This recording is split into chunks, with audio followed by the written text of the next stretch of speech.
அனைவருக்கும் வணக்கம். இப்போ நாம் இருக்கிறது வந்து திருப்பூர் நொய்யல் ஆற்றில் அணைப்பாலங்கிற ஒரு பகுதி. பார்த்திங்கன்னா வந்து அந்த அணை தண்ணி போக்குவரத்து காமிங்க எவ்வளோ ஆறு பெருக்கெடுத்து ஓடுது. நம்ம ரொம்ப மகிழ்ச்சியாக பார்த்துட்ருக்குறோம். ஒவ்வொருத்தரும் இந்த சமுதாயத்தை நம்ம எப்படி பார்க்குறோம் அப்படிங்கிறதுக்கான பதிவு இது.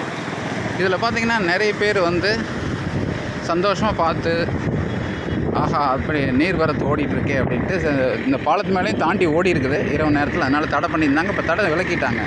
அதனால் எல்லோரும் வந்து சந்தோஷமாக பார்த்துட்டு இவர் தண்ணி எடுத்து தலைக்கு தடவி ரொம்ப புனிதமாக நினைக்கிறாரு. ஒவ்வொருத்தரும் ஒவ்வொரு மாதிரி. ஆனால் இங்கே பார்த்திங்கன்னா இன்னும் ஒரு சில வாண்டுகள் அல்ல சில பேர் வந்து இதில் எப்படி ஓடுற நதியில் எப்படி மீன் பிடிச்சி அன்னைக்கு மத்தியானத்துக்கு ஒரு அருமையான ஒரு விருந்து பண்ணிக்கலாம் அப்படின்னு பார்க்குறாங்க. இந்த மாதிரி நிறைய அங்கேயும் பார்த்திங்கன்னா மக்கள் மீன் பிடிச்சு வலை ரெடி பண்ணிகிட்டு இருக்கிறாங்க, வலை வீசி. இப்போ இந்த மாதிரி சமுதாயத்தில் எவ்வளோ விதமான மனிதர்கள், ஆனால் எப்படி அருமையான ஒரு நதி வந்து இப்போ கொஞ்சம் சமீபத்தில் பெய்த மழையினால் பெருக்கெடுத்து ஓடிட்டுருக்குன்னு பாருங்கள். நொய்யல் நதி ரொம்ப அற்புதமான ஒரு விஷயம், பார்க்குறதுக்கே ரொம்ப சந்தோஷமாக இருக்குது. இந்த மாதிரியான ஒரு இடம் வந்து திருப்பூரில் இந்த சமீபத்திய மழையினால் ஏற்பட்டிருக்குங்கிறது தான் இப்போது பதிவு. நன்றி, வணக்கம். இயற்கையை நம்ம நேசிப்போம், இன்ற வரை பாதுகாப்போம்.